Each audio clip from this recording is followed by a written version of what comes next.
All right. I hope everybody took time. I apologize for skipping that step, but that you took time to really focus and write down your gratitudes and your intentions. I certainly did. And you know what? That just makes me feel a little better today. So, in any event, today's subject that I was going to speak about was pre-qualifying. And what I had mentioned a little earlier before was that pre-qualifying is such an easy process. It's one of the easiest things that we can do because it's just asking questions. And my question to you is, are you asking the right questions? So I just like to share a story with you. It started my first year. It was my first year of real estate. And I was so excited to have my real estate license. I had joined a great brokerage. I was attending seminars and I really thought I had it all figured out.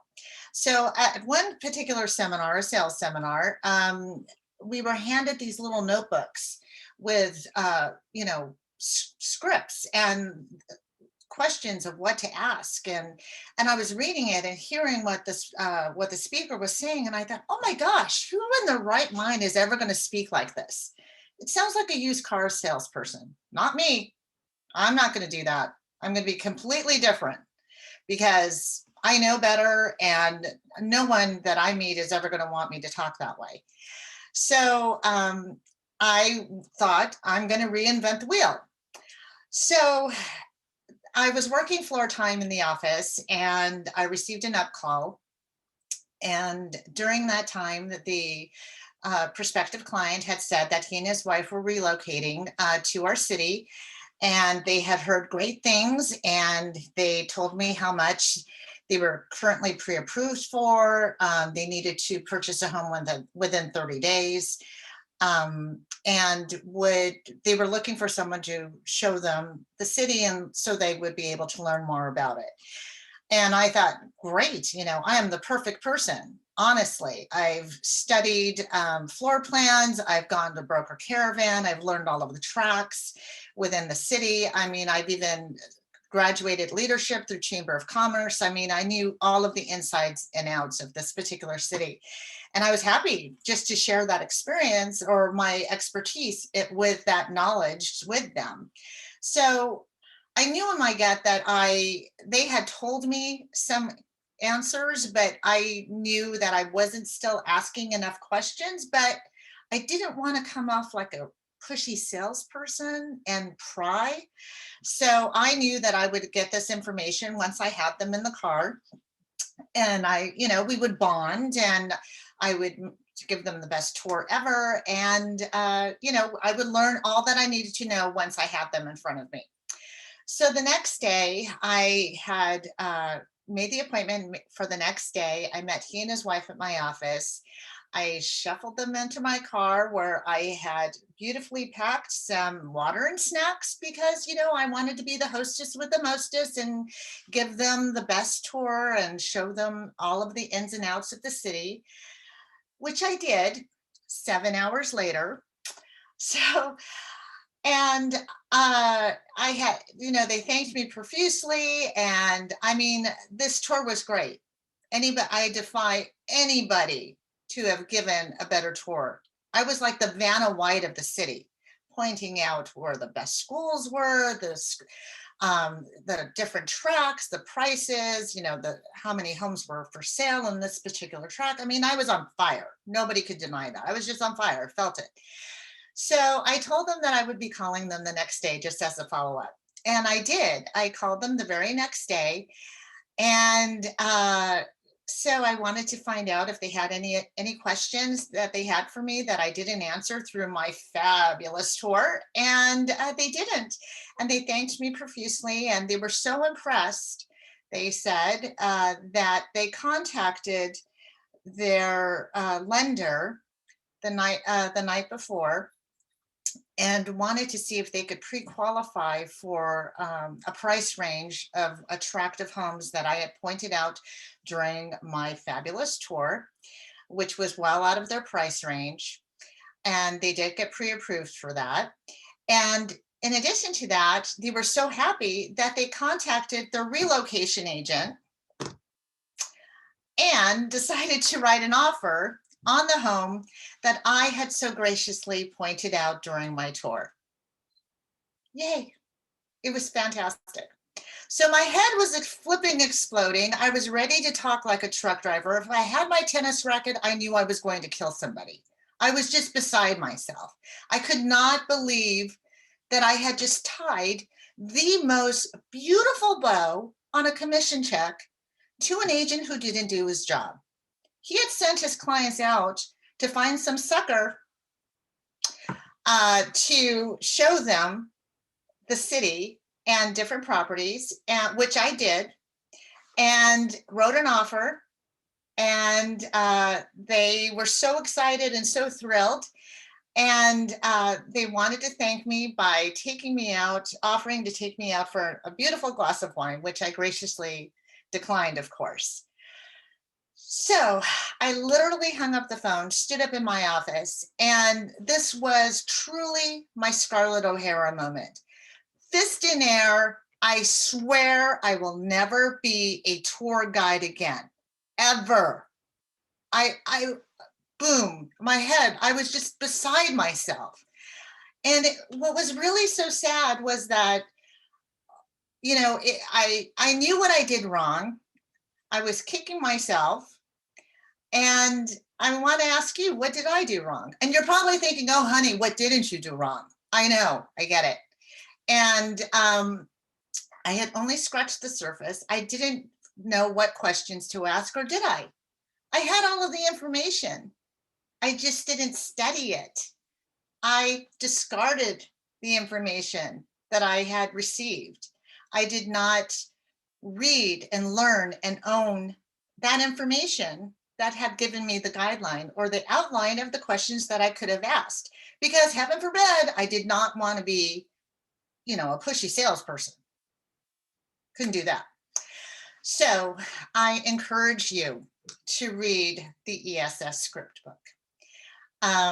By practicing what's written in there, you can learn it and you will own it. You do not have to sound exactly how it's printed out, because by learning it and reading it and practicing it and saying it out loud, participating in daily role play, and if you're not, you should. And if you don't want to be involved with a group, get an accountability person, or an accountability person who can be another agent. It could be anyone from leadership. Oh my gosh, it could be me. I'd be happy to do that, because me helping you helps me get better as well. So as an example, for the pre-qual questions that you can ask, just as an example, because in our book, our script book, there are approximately 13 questions that you can ask. So for pre-qualification, I'm just kind of going to give you a little overview of 6. So if the first one isn't obvious, in this particular case, the first one would be, are you currently working with an agent? Yeah. The second, have they been pre-qualified with a lender? And if not, there's no point in showing anybody a home, because you're just going to be spinning your wheels. It's just ridiculous. Do not waste your time. Get them pre-qualified. So with a lender.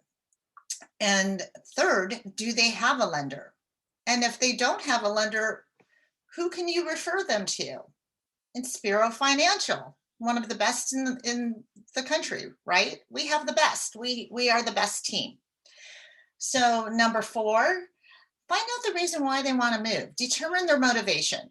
So, and this would be for a buyer or a seller, but for buyers, are they currently renting?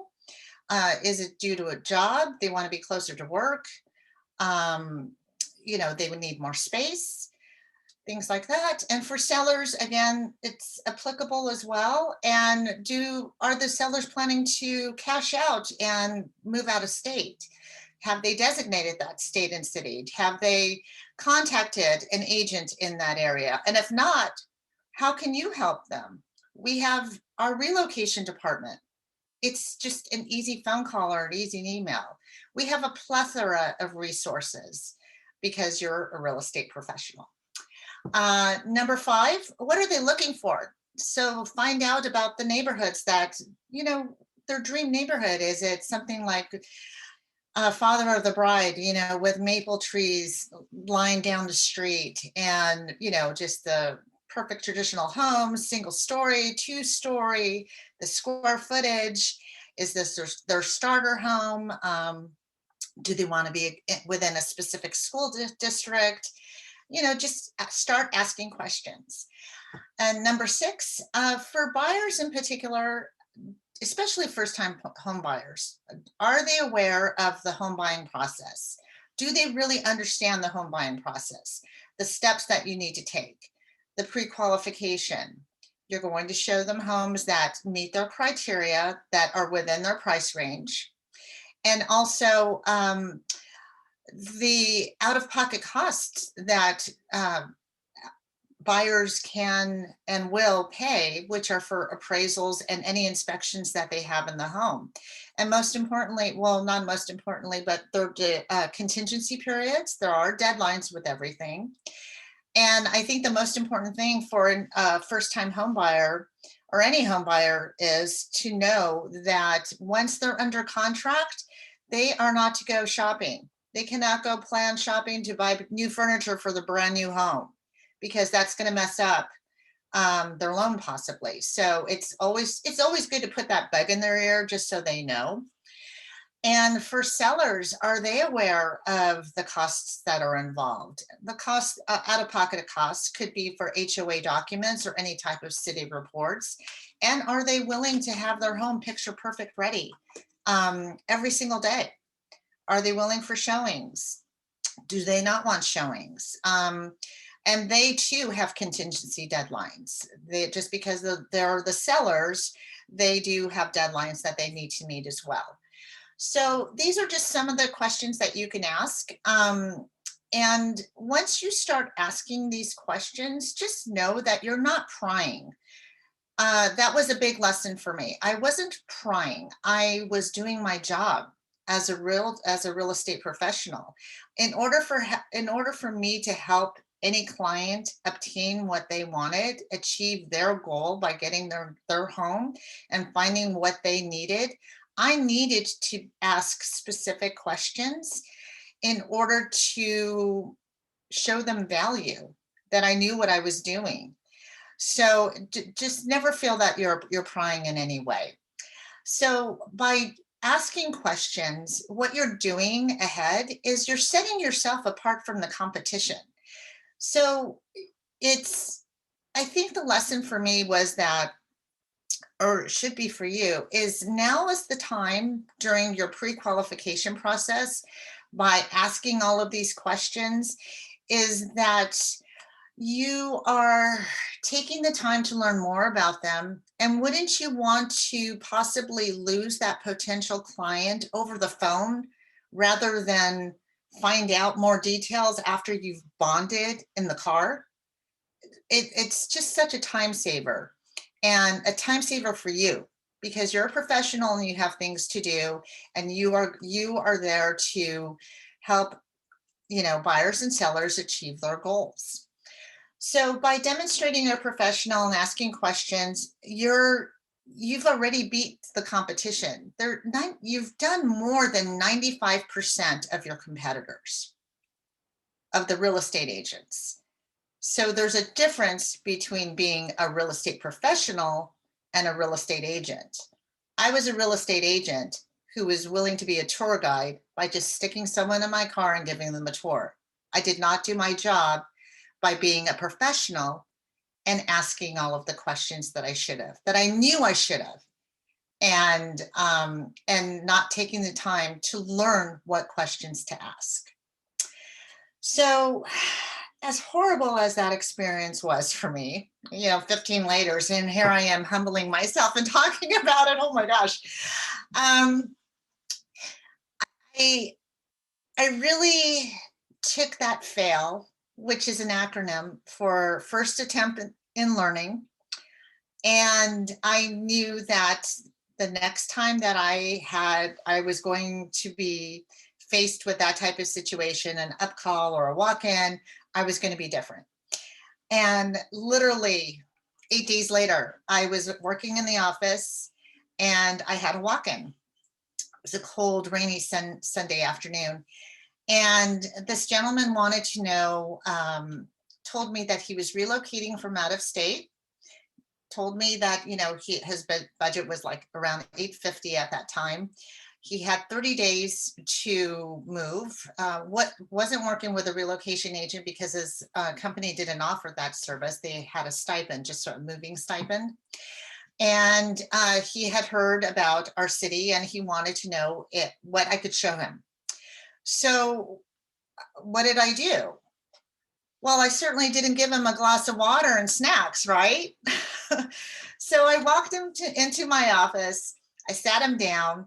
I had 8 days of going through the scripts and learning just an outline. I wasn't really good at it. My first year of real estate. And I started asking questions. I got so detailed with him as to, you know, what exactly he needed. Well, how long is this commute drive and his motivation and what kind of space? I mean, I really asked a lot of questions. So with that, and I asked him, this is the important thing as well. I asked him after I asked my questions. Now, Mike, after everything that I've shared with you or that you shared with me, are you comfortable signing a buyer broker agreement with me today? Because I'd love to show you 14 homes tomorrow. And by signing this today, it's just, you know, I'm going to be representing you. We're not going to waste any time and we can just write the offer and get things going. I am here to work for you. And I would love for you to work with me. And if you're comfortable with that, are you willing to sign that? And he did.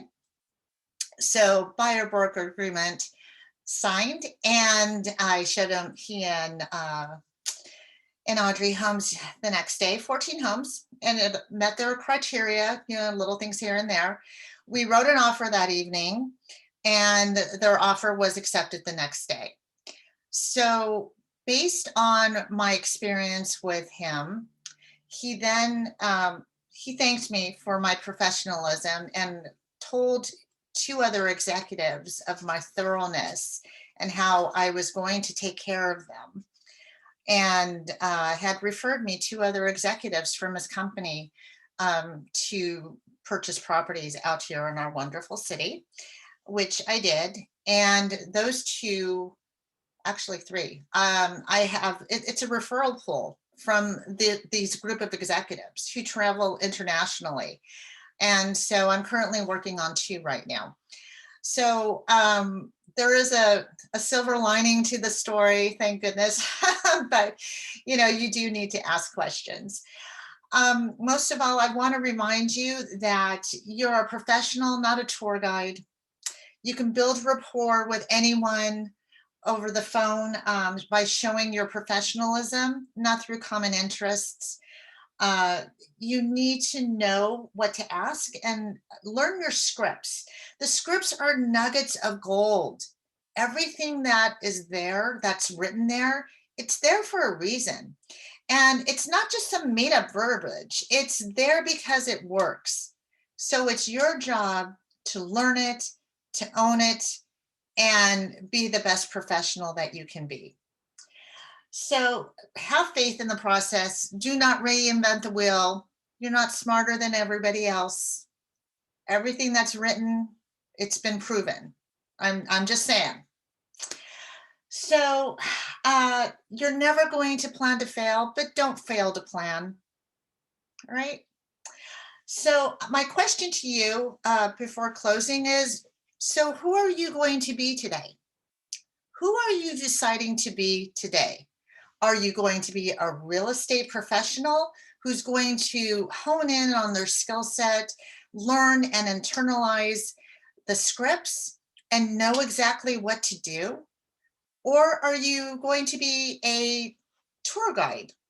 You have time to kill.